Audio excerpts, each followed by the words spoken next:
すみません、遅くなりました。お願いします。お願いします。お願いします。すみません、これちょっとスタッフさん何人いるかわかんなくて。ありがとうございます。はい。スタッフさん3人ぐらいいるかなと思って。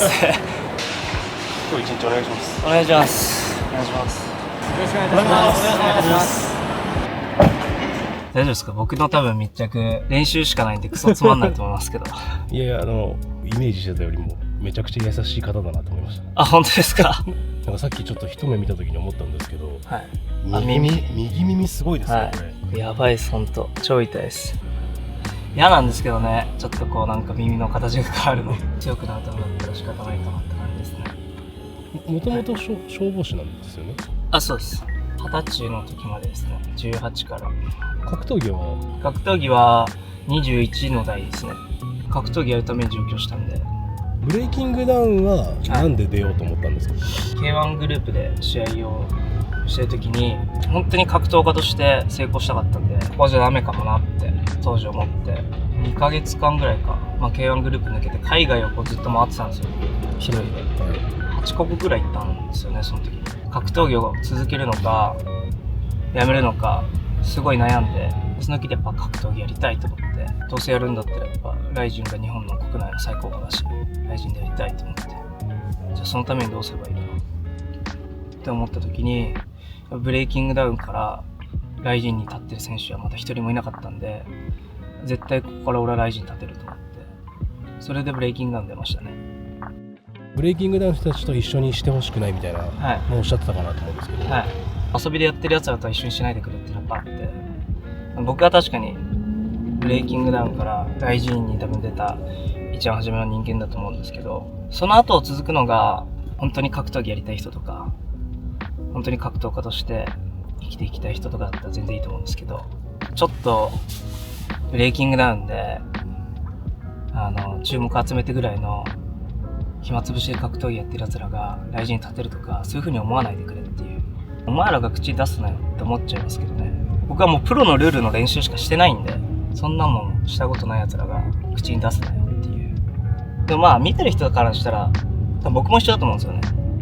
だから僕はそれを結果で黙らせないといけないんで、今回の試合はすごく大切な試合だなと思いますけどね。アーセン選手とやるって怖いっていうか、断りたいとか思わなかったですか？最初はっすね。最初やっぱ話来た時は嫌だなって、それは素直に思ってますね。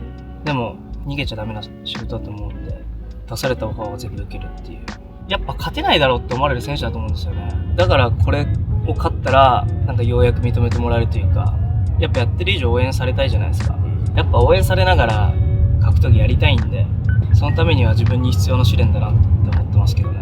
3戦目で東京ドームっていかついですよね。いや、東京ドームは本当に嬉しいですね。僕野球やってたんで、プロ野球選手目指してたんですけど、東京ドームで試合したいなっていう、高校生になってからもずっと思ってて、で格闘技始めた時も後楽園から見えるんですよね、東京ドームが。絶対格闘家として東京ドーム立ってやるっていうのはもう始めた時からずっと思ってて、7年かやっと立てる。ご結婚されてるんですもんね。はい、僕のわがままに奥さんも付き合わせてます小学生から知ってるというか、家が近所なんで恥ずかしながらに初恋だったんで、小学生の時の。あ、そうなんですか？はい、めっちゃ可愛い子いるなみたいなじゃあ初恋が実ったってことですよね？初恋が実りました。結婚したのが24ですかね。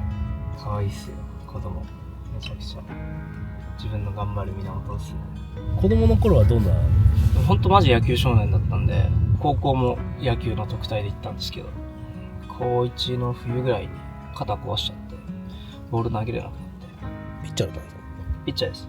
いいピッチャーだったんですよ。あ、そうなんですかはい、中学生とかで130ぐらい投げてたんで。めっちゃ速いじゃないですか。はい、最初右投げ転向しようかなと思ったんですけどメジャーみたいにどっちも今両肩手術して止めてるんですけど、どっちにしろボールは投げれないっていう。MMA 始めてみてどうですか？むずいですか？やっぱ難しいです。すごい楽しいです。ファイターズローで今練習させてもらってて、上田さんマジですごいんですよ。選手が多分練習を嫌にならないんですよね。なんでファイターズフロー選んだんですか？最初はやっぱ JTT 行こうと思って、みくゆさんのこと僕大好きですし、甲斐さんも大好きですし、やっぱ教えてもらいたいなと思って JTT 行こうかなと思ってたんですけど、でヒロヤに相談したら JTT はすごいレベルが高い、そこでこうパッと入って大地がまだ正直吸収できるもんってそんな多くないと思うみたいな、ゼロからこうやっていくんだったらファイターズフロー上田さんのとこでやるのが一番いいと思うみたいな話をその時ヒロヤされて、それでファイターズフロー行って上田さんに練習を去ってるうちにここめっちゃいいわと思って、これはもうずっとファイターズフローで練習してますね。ヒロヤ君フライ級ですよね。そうなんですよ。僕ヒロヤのこと大好きだし応援してるんで、ヒロヤベルト取れると思ってるんですよ。だからヒロヤが持ってるベルトに俺が挑戦しに行きたいなって思ってますけどね。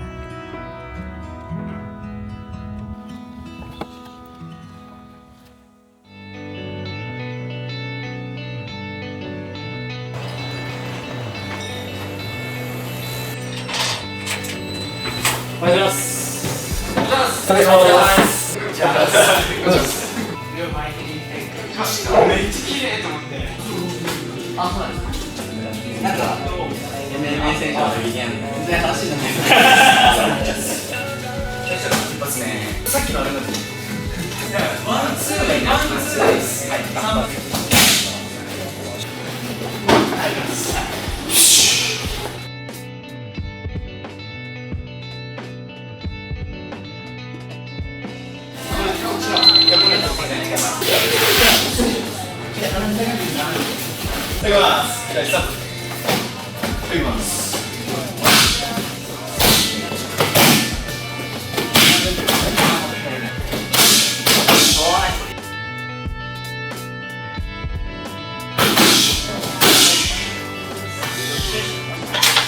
押しついてて。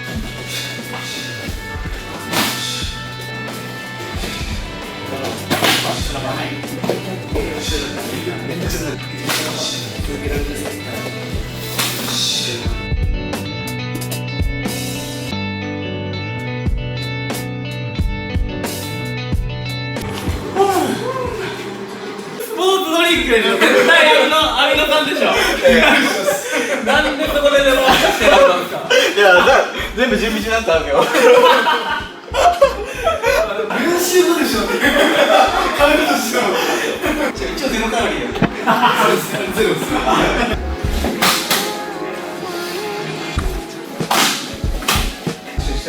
おっ。マジ早起きになるんですよ。子供いると。本当ですか。子供起きるの早いですよね。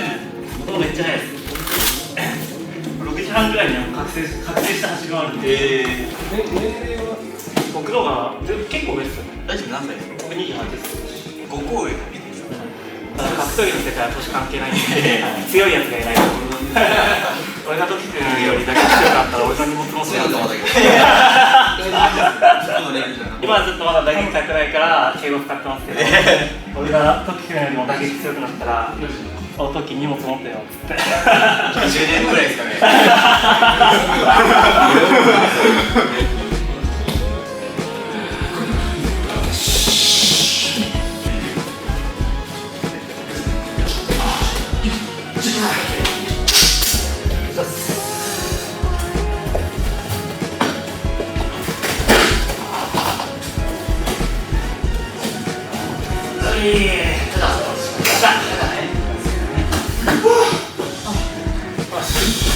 地味なんですよ毎日がこれしかやってないんで。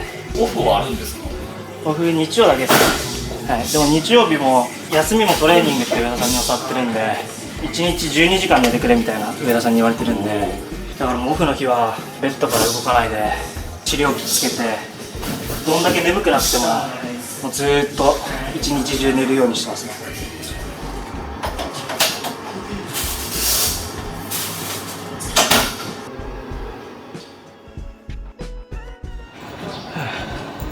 ちょっとコンビニ寄ってもいいですか。すいません、お待たせしました。これよければ水とおにぎりがちょっと買ってきたんで飲んでください。すいません、ありがとうございます。ちょっと何が好きか分かんなかったんで牛すき焼き多分男性だったらみんな好きだと思うんでありがとうございます。ありがとう、ちいくん。ちいくんこれ水も買ってきたの。ありがとうございます。いつも車内で。そうですね、車内で食って、あと、まあ、ちょっとスタバとかでコーヒー飲んでゆっくりしてるみたいな感じですね、普段は。僕たちの分まで買ってくれたり、めっちゃ優しいですね。狙ってます。めっちゃ聞きづらいこと聞いていいですか？はい。かける選手と関わりとかってあるんですか？あったりとかそういうのはないですけど、K1抜ける時とか大晦日試合する時とか毎回連絡入れますね。あ、そうなんですね。はい。直接会ったりとかはもうおこがましすぎてできないですね。プロデビューの時とかもそれこそ試合見たよみたいな感じで、なんか超いい人なんですよね、たけるさんって。俺大好きなんですよ、あの人のこと。こんなペーペーの連絡返してくるわけじゃないですか。あんまメディアの前で触れないじゃないですか、たける選手とのこと。本当に好きなんで、本当に恩人だと思ってるし、あの人のおかげで今があると思ってるんで、たけるさんの名前を使うみたいなことしたくないんですよ。心の底から感謝してますね、たけるさんには。ちくもしさ、道狭かったらさ、大きいところで止めてもらっても大丈夫？わかります。普段からもう運転手みたいな形で。そうですね、行き来お願いしますね。僕練習の前と後で極力体力を使いたくなくて、やっぱ練習に全てを注ぎたいんで、練習後の電車乗れない30分とかがきつすぎて、こういう時間とかになんか練習の復習とかもできるんで、自分で運転だとそれもちょっとできないんですよね。怖いじゃないですか、車事故っちゃったりとかしたらすぐニュースになっちゃうし、そういうリスクとかも考えたら自分で運転しない方がいいなと思って。ちーくんはご家族ともお会いしたこと？はい、仲良くさせていただいてます。ちーくんから見た富澤選手はどんな人ですか？本当にまっすぐな人だなって思いますね。僕に毎日のようにここがすごいねとかありがとうねとかいいこといっぱい言ってくれるんですよ。そんなことまで褒めてくれんのっていう。ちょっとなんか髪型が良かった時とか、髪かっこいいねとか言います普通。ありがとうございます。だから毎日あ、ちーくんこの辺端っこ止めてもいいよ。うん。なんか毎日楽しくてか行きたいなって思いますね、朝。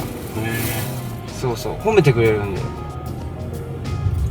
ょっとこれから来人のスポンサーのはい。ヘッドスパにちょっと行っていただくんですけど、はい。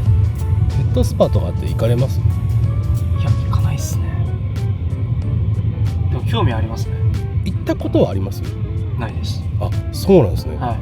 気持ちよくて寝ちゃう人とかいますよ。へえ。奥さん連れてってあげたいですね、そういうの。優しい。申し訳ない。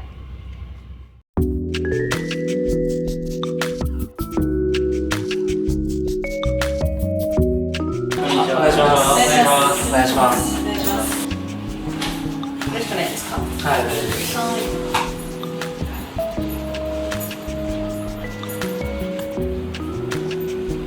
これだけで気持ちいいですね。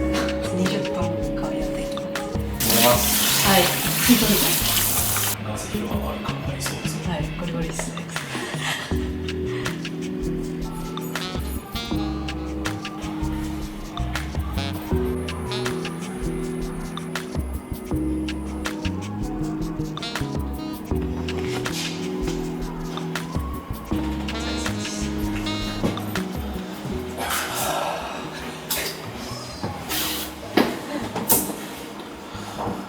あと2時間くらいやりたいですね。うわー、終わっちゃったって感じですね、これマジで。めっちゃ楽しかった。ああ、もうちょいやりたかった。よし。なんかめっちゃ目が良くなりますね。そういうもんですか？あ、そういうもんです。飛びましたね。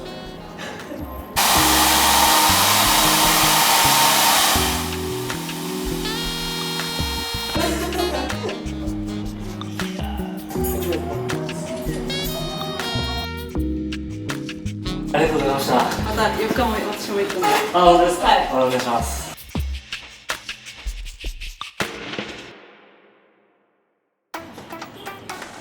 お願いします。いや、いっぱい持ったら、ギャグは、トータルで全部スリッピング戦争なんです。もう本当に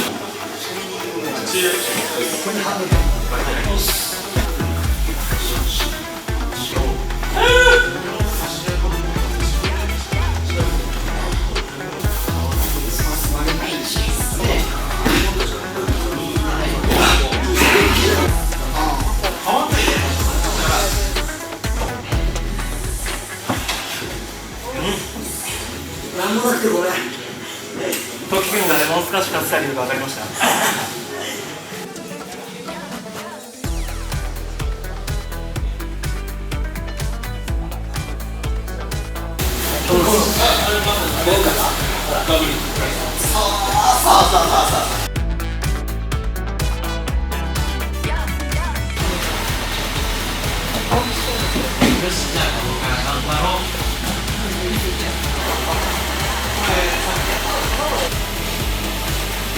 このまましたら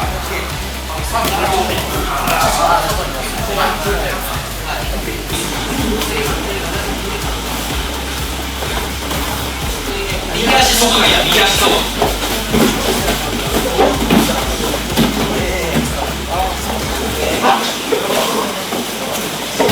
バック回ってしまったら右手持てない。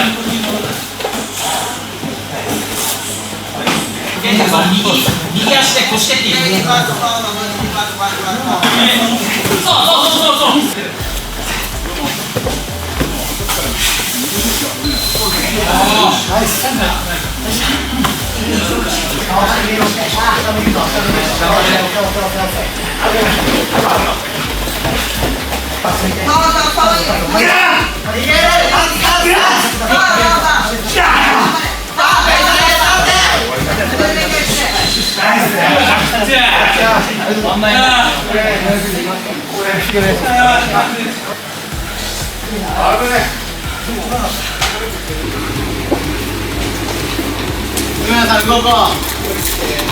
これで練習終わりますね。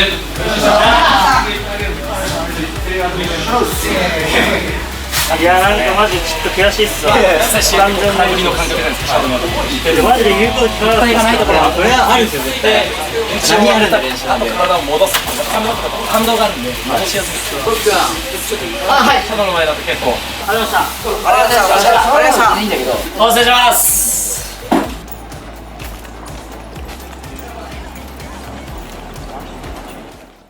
いや、ダメっすね、今日は。情けない。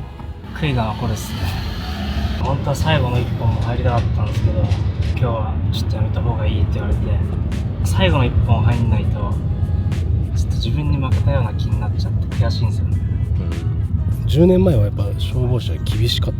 いや、めっちゃ厳しいですよ。パワハラなんか今言ってますけど、そんな当たり前でしょっていう感じなんで、一番最初に上の人に教わったのが、話し始める時と話し終わりに絶対すいませんをつけろっていう、すいませんから始まって、話し終わった後もすいませんで終わるみたいなっていうのを教わったんですけど、僕はなんかそのすいませんで会話を終わらせるのが変だなっていうか、変ですよね。それ違うだろうって思っちゃって、だからもう僕はいやすいませんで話終わると気分悪いからありがとうございますにしたらめっちゃ怒られたっていう絶対ありがとうございますの方がお互い気分いいし、僕はなんか絶対そっちの方がいいかなと思って。消防士辞めて、はい、バイトしながら格闘技やったんですね。そうです。どんなバイトとかしてたんですか？居酒屋もやったし、ピザの配達もやったし、現場職の方もやっぱ多かったですね。業務委託とかでドライバーみたいなのやってましたね。それこそ運転手とかもやってました。久保さんの運転手やってましたね。久保優斗さん。そうなんですか？はい。格闘技やりたいんで、やっぱ格闘技やってる人の近くで働いた方がいいなと思って。格闘技の時間確保してもらいながらドライブやってましたね。格闘技にやっぱ全集中しないと。僕とかまあ20歳超えてから始めてるんで、もう時間はいくらあっても足りないんで。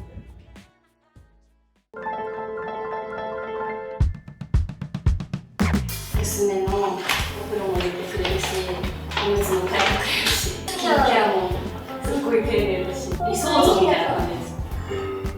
ちゃんと家帰ってきてくれるし、当たり前かもしれないんですけど、その当たり前ができない人って多いと思うんです、正直。家ちゃんと帰ってくるし、友達が来たら。こんにちは。お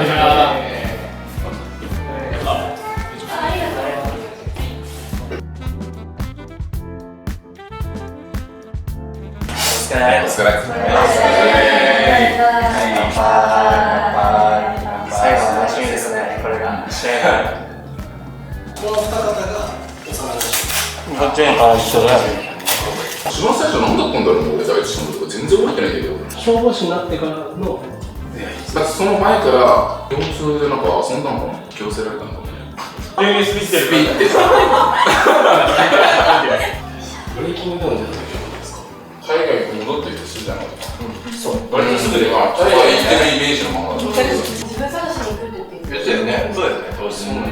海外に行く1ヶ月前ぐらいに妊娠発表してるから、それでも行くんですかみたいな。それでも。これは自分探しに行きますっていう方はまず探してきてください。ゆうちゃん送り出したすごい。送り出したゆうちゃんがすごい。すごいね。マジ大変だった。何が見つかったんですか？いや、何も見つからなかった。どう思いますか？その時は席を入れたんですか？あ、入れてました、もちろん入れてました。座り結構広くて、ヤッホーとか言ってヨーロッパはなんかこうるんですよ。昔から否定されると余計やるタイプなんですよ。先生も一緒です。みんなに止められたんで。お腹すいた。ふーちゃん、目あるよ、ふーちゃん。アーセン選手の発言を聞いた時はどう思いました？相性はうわー大丈夫めちゃめちゃみんなこうやって言うんですよ。だからじゃあやってやるよって思いました。マジでなめんなよみたいな。勝率は何%と思いますか？すごいこれ重要7-3っす。どっちこっち7で。お気持ちも乗せて。64かなっていう6が第一で。ゴブゴブってところまで乗って来てると信じて。じゃあ奥さんは私は気持ちを乗せたら100勝つと思います。2025年のマジで基本ポジティブなことしか言わなかったよね。基本ポジティブじゃない？ 24年は本当にやばかった。あの時だったね。あの時だけ初めて自分から連絡しなかった。俺もできなかった最初。みんな私にくれたもんね。そう。逮捕の時ぐらいは落ち込んでた、2024年。うわ懐かしい。大問題だったな。思い出したくなる。逮捕ってのはどういうあれなんですか？ずっと言ってるんですけど、なんか最近言わなくなっちゃって、やってないので逮捕されて、俺はやってないってずっと言い続けて、示談とか、弁護士とかの力を一切使わないで不起訴として出てきたんですけど、記録としてその逮捕されたっていうのが残っちゃってるんで、こう一生払拭できないというか。前科がついてるんですか？前歴っすね。前歴がついて。喜劇のヒロイン軍団みたいな感じのこと言われたことがあって。代理戦争の時ね。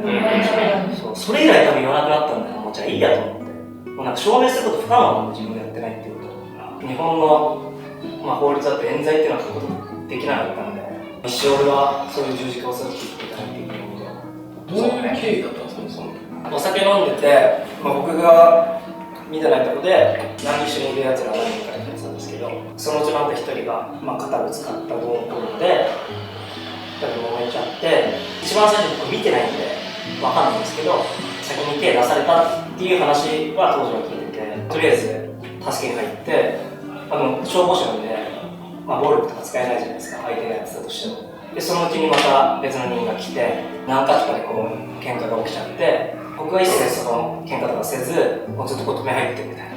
そしたら僕の見てないところで、これで許してくれみたいな感じのお金の受け渡しがあったらしくて、俺もそこ見てないので、経緯全く分かんないんですけど、で、その足で揉めてた人たちが警察に駆け込んで、その場にいた人たちが後日、僕も含めて捕まって、防犯カメラでちゃんとその映像も映ってて、僕がそういうお金を取ったりしてないとか、手を出してない映像も全部記録としてちゃんと残ってるけど、お前が指示をしてやらせたんじゃないかみたいな。何それ言いがかりじゃん、こっちからしたら。見てない人はやっぱ結局結果だけ見るんで、捕まったっていう結果だけを見るから、雰囲気的にも同期なのにやっぱこいつは捕まったやつだよねみたいな。いや、あれは仕方ない。先輩たちも言葉では発してないけども、雰囲気が関わったらダメな人みたいな雰囲気になるんですよね。でそれでもやっぱ第一もそれで感じ取って、一番人生で後悔してるのはやっぱそこの一つがめちゃめちゃあるんですよね。やっぱだからそういうこともあって自分は消防を辞めたんですよ。その時はもうお付き合いしてるんですか？してます。その時働いてて、急に連絡が取れなくなったんですよ。で、何かな、どうしたんだろうと思って、夜になっても返信が来ないから、ちょっとなんかおかしいな、なんかあったかなと思ったら、友人からそのヤフーニュースに逮捕みたいな出てて、それが送られてきて、みたいな。でそこですぐ主人の実家に行って、これどういうことですかみたいな言ったら、主人のご両親も、ちょっとまだ状況が分かってないからちょっと大地を信じて待とうみたいな言われて、で結局その逮捕されたっていうのをそれが本当だってことを知って、そこから手紙を送り続けました。最大交流されちゃったんで、ね、3週間ぐらい手紙と写真を送り続けて、なんかやってないと分かってるよ、信じてるよみたいな。23日から人生で一番きつかったかもしれない。夜通ししないと一番しんどかったと思います、やっぱ本人は。私は待ってればいいだけでしたけど、日記書いててずっと保留されてる間、なんかもうやったって言った方が楽なんじゃないかな、俺はやってないけど認めちゃった方が楽なのかもしれないとか書いてあって、でも主人のお母さんとか私が本当にやってないんだから絶対にやったとか言わないでねみたいなことを手紙で毎日送ってたんで、12時間ね、ひたすらキレられるんだよね。壊れるよ人間。やってないけど認めて出れるんだったら認めてもいいかもってほんと心から思ったの。国がこう間違いを犯さない国を増えるじゃないですか。当時消防士だったんで、なんとか消防なんとか市在住富澤大地容疑者みたいな、結構メディアがそれを売りにして先に線の止め方じゃん。そう大々的に報道して、なんか主犯格みたいな感じで出して、で主人の名前を検索すると逮捕強盗致傷みたいな、それが出ちゃうから、なんか俺はお面を晴らすために格闘技で有名になって自分の名前を検索した時に、その逮捕履歴じゃなくてまず自分がこう頑張ってきたことの証とかそういうのが出るので、俺は頑張るから東京行くみたいな感じで言って、自分から消防退職しますって言って格闘技を始めました。確かにそれが僕が一番最初に格闘技始めた理由。おふくろだったんですよ、きっかけは。僕、実家2階が寝室なんですけど、1階とかに降りると夜中の2時とかですよ。おふくろがパソコンいじってて、俺の逮捕記事の削除申請をしてたんですよ。おふくろは朝もう6時とかに出て、帰ってくるの20時くらいで消えるわけないじゃないですか、誰が書いてるかわかんない書き込みなんで。おふくろ多分こんなこと続けたら体壊れるだろうなと思ったから、だったらもう逮捕とか気にしないぐらい自分の名前をでかくしてやろうと思って、これでやってやるっていうので上京したっすね。上京して4畳一間2人暮らしね。そうね。マジ狭そうなんですね。4畳で2人、1人2畳しないですか。確かに。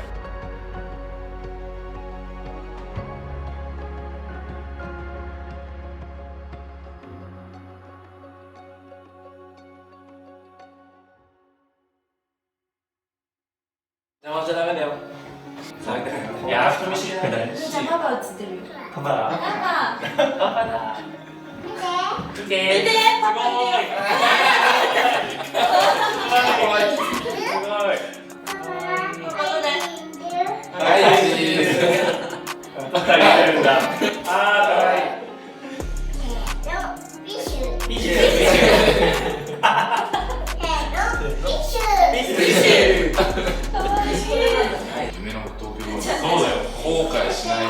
判定にならないKO決着の試合を見たいなと。あまり怪我なく終えてほしいですね。頑張って。僕はマジで自分が死ぬつもりで投資に行くんで、その覚悟だけはあるんで。あと2週間ぐらいか。ね。ああ、そうだわ。東京ドームだからさ、なんか入場から研究しちゃいそう。全員興奮するような支援しますよ。はい、マジで超重視します。絶対勝ちます。KO で。お。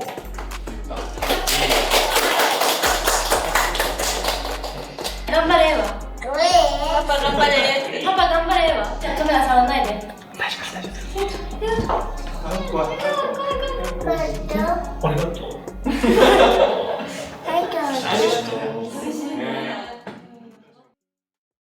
あの敗戦から280日、眠っていた画廊がついに目覚めるライジン男祭り。2年ぶりの勝利なるか。朝倉未来が復活のリングイン。対するは連敗脱出をかけ出陣する天下無双の稲妻ボーイ鈴木千尋。噛みちぎるか、それとも稲妻が画廊を貫くのか。ライジン男祭り UNEXT でペイパービュー発売中。